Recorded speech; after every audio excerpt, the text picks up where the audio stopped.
This is wild, and the Celtics should no way impossible be doing this, as Jayson Tatum is suiting up tonight in a back-to-back versus the Brooklyn Nets after dealing with an ankle injury in Milwaukee and last night versus Atlanta. So we're going to go over why he should not be suiting up, and we're going to be looking at a past Boston Celtic and Robert Williams as he has shown emergence with this Portland Trailblazers team as Celtics fans have just been wishing for him to have a successful career post Boston. So we'll get into all of that and more on this episode of Celtics Digest. I'm Bruce Veliz, and you guys have been absolutely fantastic, showing your love and support for Godfrey and I. We're really, really appreciative. Without further ado, though, let's dive into the video at hand. Make sure to grab a snack.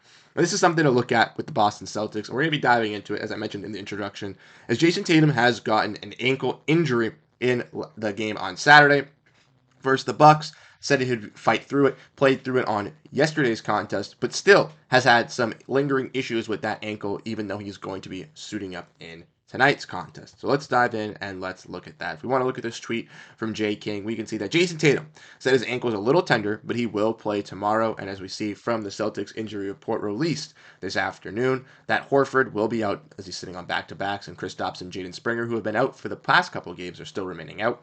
But Jayson Tatum will not be added to that injury report list, as he will be suiting up and will be playing in this game tonight versus the Nets. And that could be a little concerning, and for me personally, something that I don't think the Celtics should be doing. And now, we have seen with the Celtics them have some minor injuries through the season already, with Sam Hauser dealing with some little back issues, and Jaylen Brown obviously dealing with his hip issues. So we've seen some Celtics sit out for a couple of games and rest up to get fully healthy, and I think that that could be the case here for JT as well. Going against a Brooklyn Nets team who, yes, did put up a good performance versus the Celtics in their first matchup, where it went to overtime. I feel like they might underperform tonight. And for the Celtics, resting a player in Jayson Tatum and losing 2 games in a back-to-back honestly isn't the worst idea if it's going to make sure that Jayson Tatum stays healthy and is good to go for the entire season. Jayson Tatum, like I said, had injured an ankle in that Milwaukee Buck game, but played through it in yesterday's contest and still said that the ankle feels tender. So it doesn't seem like the ankle is fully ready to go, and necessarily should he be playing on it? I don't know. If he feels confident he could be playing on it, he can still go. But as a Celtics fan, as a person that wants to see this team push for a championship and stay healthy and not have any issues come through fruition throughout the entire season, I think being extra precautious and reasons for this is key. And we saw that with Jaylen Brown. We saw that with Sam Hauser, players that, notoriously are good for the Celtics team and are big impact players. But Jayson Tatum, a player who is notoriously known to be the Celtics' best player, if regardless of what you want to say, I think that they're both Jayson Tatum and Jaylen Brown 1A and 1B, but he is arguably the best player, a player that's in MVP ranking, and you want to have him playing on a tender ankle, possibly injuring himself and prolonging his injury for the foreseeable future? I don't necessarily know. I'm not that sold on it, but let me know what you guys think down below in the comment section. I wish Jayson Tatum was sitting out tonight, and it could be a big thing for the Celtics if he does not sit out, because if we want to look at yesterday's contest versus the Atlanta Hawks, we all know the Hawks got a a sneaky victory versus the Celtics, but the Celtics ultimately lost that game. They didn't play that hard. Derrick White, Jaylen Brown were those key scorers and key guys for the Celtics. Derrick White really coming up clutch, saving the Celtics in basically every three-pointer they needed in the fourth. And Jaylen Brown really controlling the pace and scoring at limits for the Celtics. But Jayson Tatum didn't have the greatest offensive night last night scoring-wise. Hit some threes, but had some shaky ones. And was a pretty solid facilitator and rebounder, but didn't really step up to take that offensive workload last night. It wasn't required to, as Brown and Derrick White kind of took over for that. But if that's the case and he's playing on an ankle that's already injured, I would suspect him to take this night off, kind of get that rest, kind of just put it off and wait until Saturday.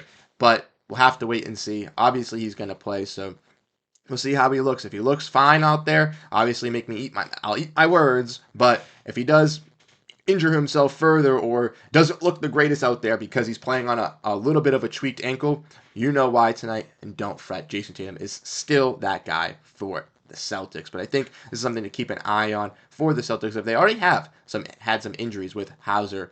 Obviously, Kristaps been out for a while, and Brown, some minor ones. So this is something to keep an eye on with Jayson Tatum. But let's get into some more news. Talking about a past Boston Celtic, and he is back, ladies and gentlemen. Now, not back with the Celtics, obviously, but back in the NBA and looking very, very solid in his role for the Portland Trailblazers, and that is center Robert Williams. And I know Celtics fans across the globe love Robert Williams, and a lot of them, including myself, were really, really hurt when players like him and Marcus Smart were shipped out last season for Jrue Holiday and Kristaps Porziņģis. And even though it was the right move to make as the Celtics won the championship and they got obviously better players, it was tough to let those fan favorites go. And for Smart and for Williams last season, they didn't necessarily get that much playing time for their respective clubs, as both of them were injured for a majority of the season. Robert Williams going down at the beginning of the year, and Smart having some injuries throughout the season that really limited him, and then realistically put him out for the remainder of the season for Memphis. And Smart has kind of been able to rebound back from the Grizzlies. They're getting to playing some time already, but Williams has just started seeing some time, and Celtics fans, including myself, have been keeping tabs on when he'd be able to be brought back. And for this Blazers team, he has looked fantastic so far in his recent games. So let's dive in and let's look at this. We want to look at this quick tweet courtesy of Jake Eisenberg over there. We can see that Robert Williams put on a phenomenal show last night. 19 points, 9 rebounds, 3 assists, 3 steals, and 3 blocks for the Portland Trail Blazers on a team that is pretty log-jammed with centers. As we all know, they drafted Donovan Clingan with the 7th overall pick last season, and they traded for DeAndre Ayton the season previous, when they obviously shipped away and did that 4-team trade. So we're looking at this Blazers team with DeAndre Ayton, Donovan Clingan, and Robert Williams. And Robert Williams might present the most tradability for one of these bigs. As we know, Clingan is obviously their first-round pick. They're not going to want to move off him. And Ayton has more money tied to him and expected as a bigger role out of him. So it might be a little bit more difficult for a team like Portland to trade him. But for a player in Robert Williams, as long as he can stay healthy, he can be a solid backup big, even qualified starting big as a shot blocker, rim protector, vertical lob threat as well, but also can help out and score and be a nice paint beast. And if we want to dive in and look at the reports on Robert Williams, we can see that him and Jonas Valanciunas are names to watch out for the Lakers. I also think that there'll be a numerous amount of other teams similar, like the Oklahoma City Thunder, that could be interested in players like Robert Williams, Jonas Valanciunas. We'll have to see how the trade market looks getting closer to that. But honestly, I do think that Robert Williams could be on the move as long as he stays healthy, and that is great for Robert Williams. We want to see him be able to compete. We want to see him have a full-fledged role in the NBA, and we haven't really been able to see that, obviously, dealing with injuries, even on this Celtics team. We saw him play that starting center role, kind of backup center role, but he never lived up to his full potential in Boston, and I know Celtics fans, including myself, have these high expectations for Robert Williams and want to see him succeed. Last night was one of his first games back, and everybody on Celtics Twitter was tweeting about it, reacting to it, having a good time, and that just goes to show you how much Robert Williams means to this fan base and how much fans just want to see him succeed. So I wanted to break that down, wanted to talk about that as well on this, not just Celtics stuff, but talking about ex-Celtics as well, because we do care about our brothers, regardless if they play for us now or if they played for us in the past. We always want to wish the best success for them.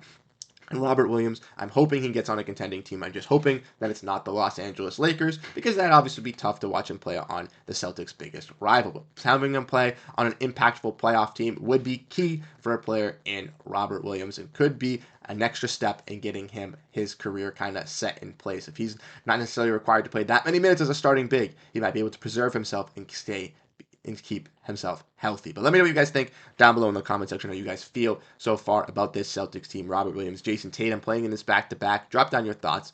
Like I said, you guys have been absolutely fantastic in supporting this channel. Thank you guys so much for the comments. Thank you guys so much for the likes. Thank you guys so much for hitting that subscribe button. We're almost close to our goal of 6,000 subscribers, which we are less than 150 away. So if you do enjoy the content, make sure to hit that subscribe button. It truly does mean the world for God, for you and I. And I'll catch you guys in the next video. Have a great rest of your day, y'all. And go Boston Celtics. Peace out, everyone.